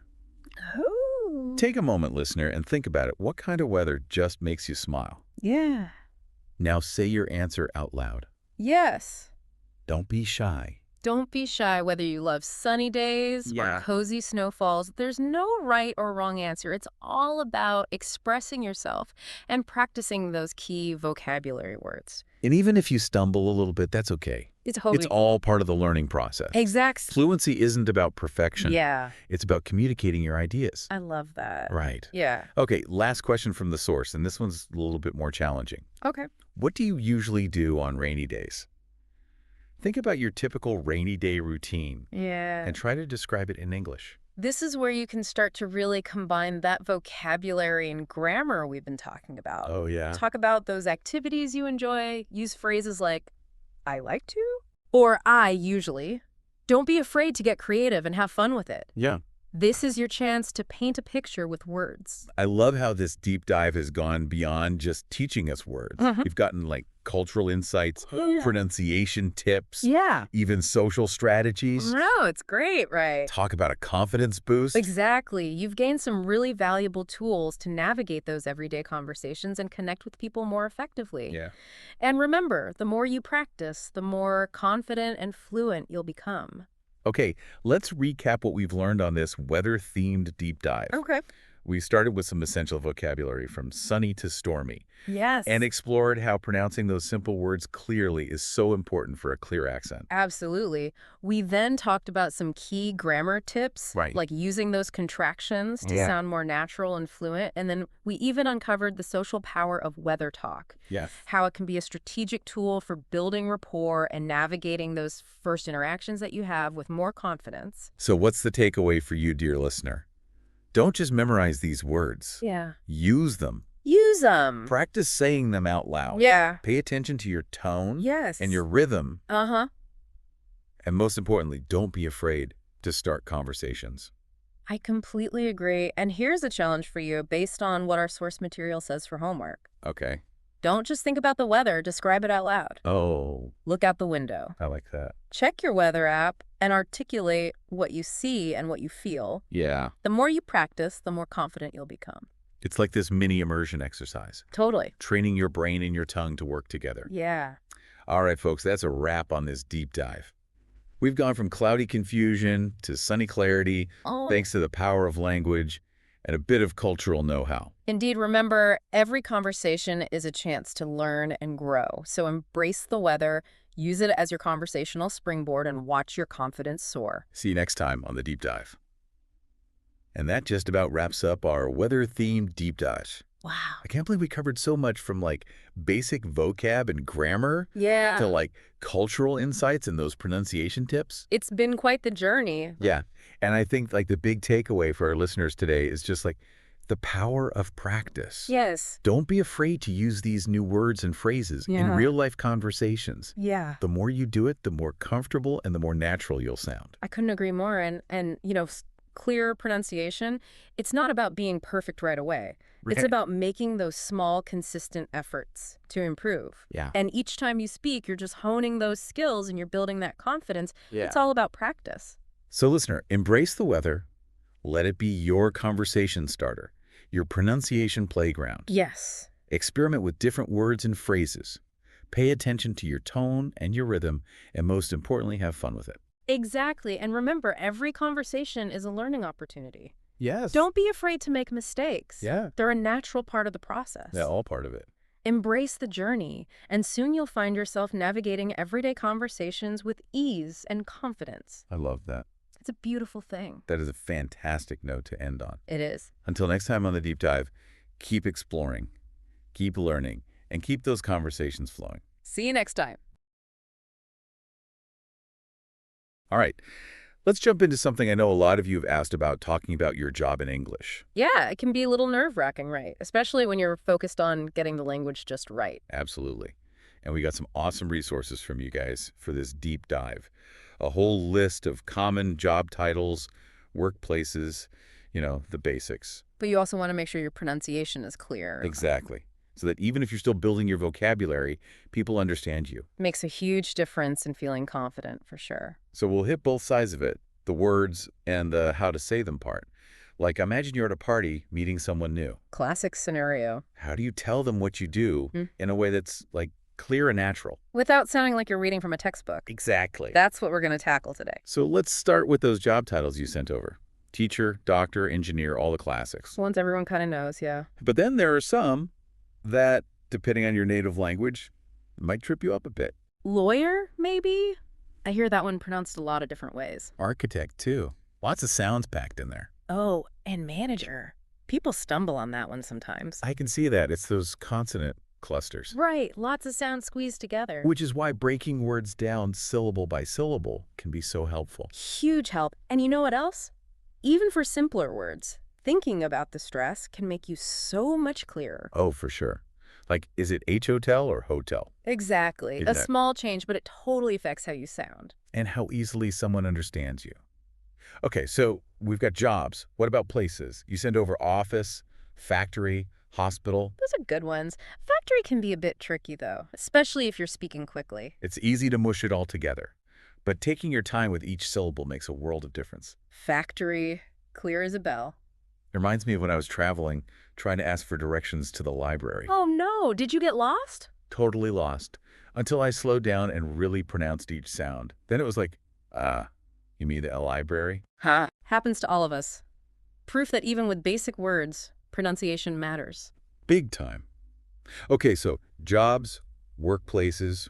We've also got those key phrases like full-time, part-time, unemployed. Those are great because they come up all the time, right? Especially when you're first meeting someone. Exactly. Full-time and part-time, watch out for those consonant blends at the end. Yeah, those can be tricky. And unemployed, even though it's spelled pretty straightforward, that rhythm can be tough to get just right. We should break those down phonetically a bit later so everyone can really practice. For sure. So we've got like the raw materials, the words and phrases. But how do we actually start putting them together? And how does clear pronunciation play a role in all of that? That's where it gets really interesting. Right. Lead the way. It's all about the music of the sentence, or, how it sounds when you actually say it. Okay, now I'm really curious. Break that down for me. What do you mean by the music? So think about music. You've got notes, right? Some are long, some are short, some are louder. That's what creates the melody. Okay, I'm following so far. And in spoken language, we do the same thing. We stress certain words, hold others for a bit longer, our voice goes up and down, and all of that changes the meaning. So it's not just about saying the words right, it's about how you say them. Exactly. It's like I work in a factory. If you say it all flat, it's just words. Kind of robotic almost. But if you stress factory, I work in a factory, suddenly it's like, that's the important part. Like you're highlighting it with your voice. Precisely. And then there's intonation. Like, I work in a factory, going up at the end turns it into a question. Wow, I never thought about it like that, but it makes total sense. It's a whole other level of communication. It really is. Native speakers do it without thinking, but for language learners, it's something you have to learn and practice. Okay, so how do we practice that? Any tips? Oh, tons. But one of the best is just listening. Listening to what? To native speakers. Movies, podcasts, even just conversations. Pay attention to how they stress words, how their voice goes up and down. That's a good one. And I bet recording yourself helps too, right? So you can hear how you sound. Huge help. You might be surprised by what you hear. Maybe a little cringy at first. Yeah, But helpful. exactly. Okay, so we've got listening, we've got recording ourselves. What else? Spill the secrets. Well, there's this technique called shadowing. Shadowing, like following someone around? Kind of. You listen to a native speaker and then you repeat what they say, trying to copy their rhythm and their intonation. Oh, that sounds kind of fun. Like singing along to a song, but with spoken language. Exactly. And then as you get more comfortable, you can focus on specific phrases related to, talking about your job. I love this. It's making me think about how I speak, even as a native English speaker. That's the cool thing about language learning. It makes you more aware of your own language, too. So true. All right, so sentence, stress, intonation. What about those tricky consonant clusters we mentioned, like in manager or factory? Oh, yeah, and those vowel sounds that might be different in your native language. Right.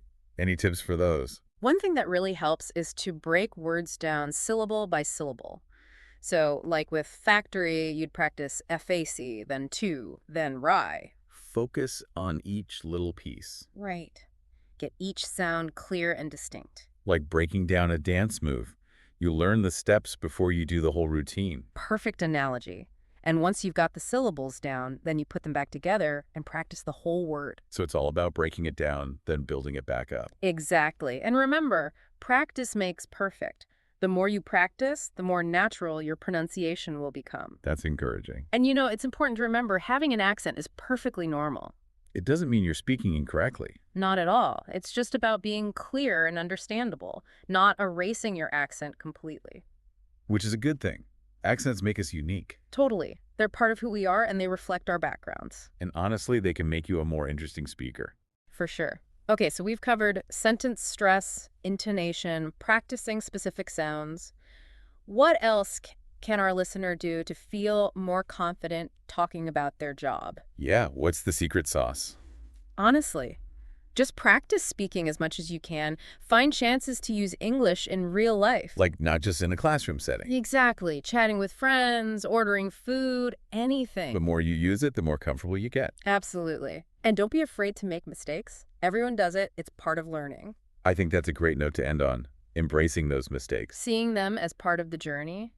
We've talked about pronunciation, clear speaking, but there's also the mental side, right? Like feeling confident when you're speaking a new language. Oh, 100%. Confidence plays a huge role. If you're nervous or self-conscious, it affects everything. It's so true. I remember when I first started learning Spanish, I was so worried about messing up, I barely spoke at all. I get it. It happens. But try to shift your focus from being perfect to just communicating. Connecting with people. Exactly. It's not about sounding exactly like a native speaker. It's about sharing your thoughts and ideas, And honestly, the more you practice, the more confident you'll become. which makes you want to practice even more. It's like a positive cycle. Totally. And as your confidence grows, you'll probably notice your pronunciation gets better too. Okay, so we've covered a lot, from the technical stuff to the mindset.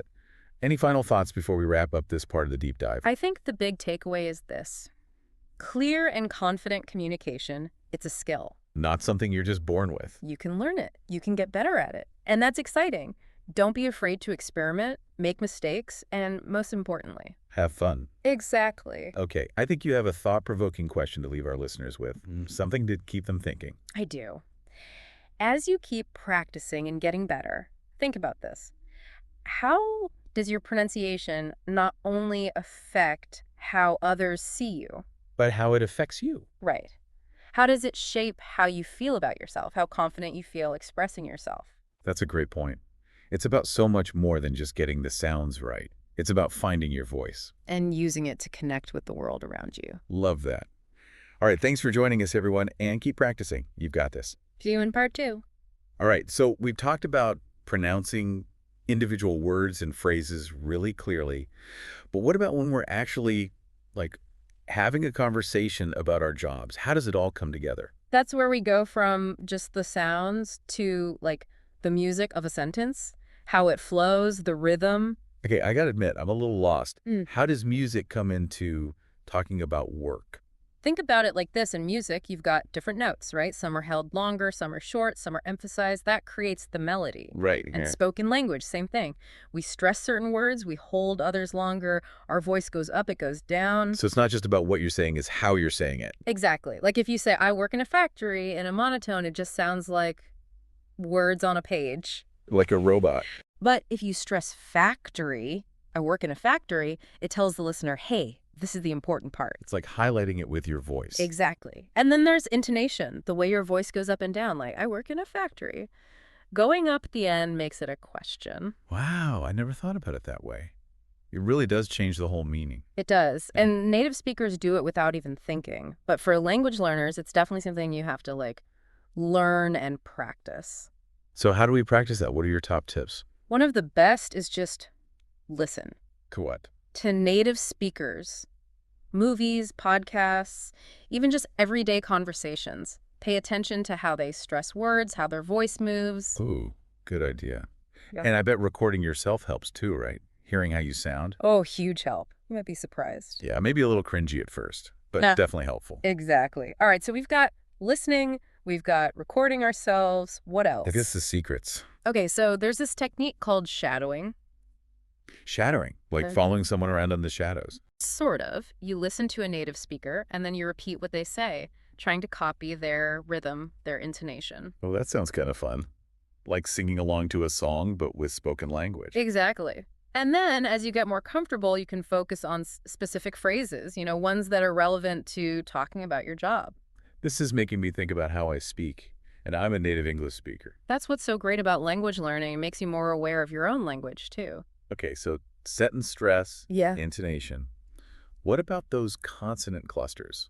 Like Yeah. in manager, factory? Those can be tricky. Yeah, and those vowel sounds that might be different depending on your native language, those can trip people up. Any tips for those? One thing that really helps is to break words down syllable by syllable. So like with factory, you'd practice FAC, then to, then fury. Focus on each little piece. Right. Get each sound clear and distinct. Like breaking down a dance move. Learn each step before you try the whole thing. Perfect analogy. And once you've got those syllables down, you put them back together and practice the whole word. So break it down, build it back up. Exactly. And remember, the more you practice, the more natural it will sound. Practice makes perfect, right? And it's important to remember, having an accent is perfectly normal. Doesn't mean you're speaking incorrectly? Nope. It's about being clear and understandable, not erasing your accent completely. And I think accents are cool. They make you unique. Totally. They reflect who you are, where you come from. And they can honestly make you a more interesting speaker. For sure. Okay, so we've covered sentence stress, intonation, practicing specific sounds. What else can our listeners do to feel more confident? Yeah, what's the secret to feeling good when you're speaking English? Honestly, the best thing is just to practice speaking as much as you can. Find opportunities to use English in real life. Not just in the classroom. Exactly. Talking with friends, ordering food, anything. The more you use it, the more comfortable you'll get. Makes sense. And don't be afraid to make mistakes. Seriously. Everyone does. It's how you learn. I love that. Embracing the mistakes. They're part of the process. Hmm. All right, we've talked about the technical side of pronunciation, but there's also the mental side, right? Like, how do you feel confident when you're speaking a new language? Yeah, how do you get over those nerves? Confidence plays a huge role in how we speak. If you're nervous, it affects everything. Oh, big time. I remember when I first started learning Spanish, I was so scared of messing up that I barely said anything. It happens. But try to shift your focus. It's not about being perfect. It's about communicating. Connecting with people. Exactly. You don't have to sound exactly like a native speaker. It's about sharing your thoughts, your ideas, And the more you practice, the more confident you'll get. which makes you want to practice more. It's like a positive cycle. Totally. And as your confidence grows, you'll probably find your pronunciation naturally gets better too. Okay, we've covered so much ground today. The technical stuff, the mindset. Any last words of wisdom before we move on to the next part of the deep dive? The biggest takeaway, clear communication, confident communication, it's a skill. Not something you're born with. You can learn it, you can get better at it, and that's pretty cool. Don't be Yeah. afraid to try new things, make mistakes, and most importantly, have fun. Yes, fun is key. All right, on to the next part. Wow, we've covered so much in this deep dive. Individual sounds, sentence stress, intonation, even like the mental game of feeling confident when you're speaking English. It's been quite the journey.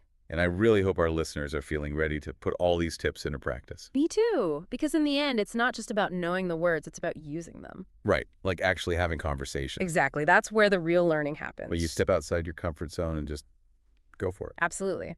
So before we wrap up, I have a little challenge for everyone listening. Ooh, a challenge. I like it. It's not really homework, more like a fun experiment. Okay, I'm intrigued. Lay it on us. All right, listeners, here it is. Pick one phrase related to your job that you want to practice saying clearly. It could be something simple, like I work in an office. Right. Or something more complex, like a quick description of what you do. Love it. So, you've got your phrase.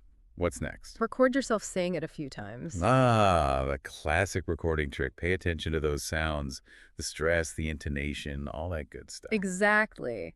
Now, here's the fun part. Try saying it in different ways. Like playing with the emphasis. Yeah. Yeah. Different intonation patterns. See how it changes how the phrase feels, how you come across. Ooh, I like that. It's all about playing with the language. And if you're feeling brave, share those recordings, Yeah. maybe with a friend or a language partner. Get some feedback. Great idea. It's always helpful to get another perspective. And remember, there's no one right way to pronounce English. The goal is to be clear, confident, and, Be yourself. Let your personality shine through. Exactly. Okay, I think it's time for that final thought-provoking question. Something to keep everyone thinking even after the deep dive is over. Hit us with it.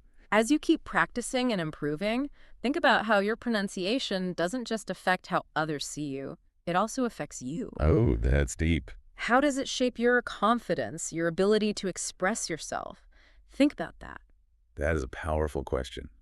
It's about so much more than just getting the sounds right. It's about finding your voice. And using it to connect with the world around you. Beautifully said.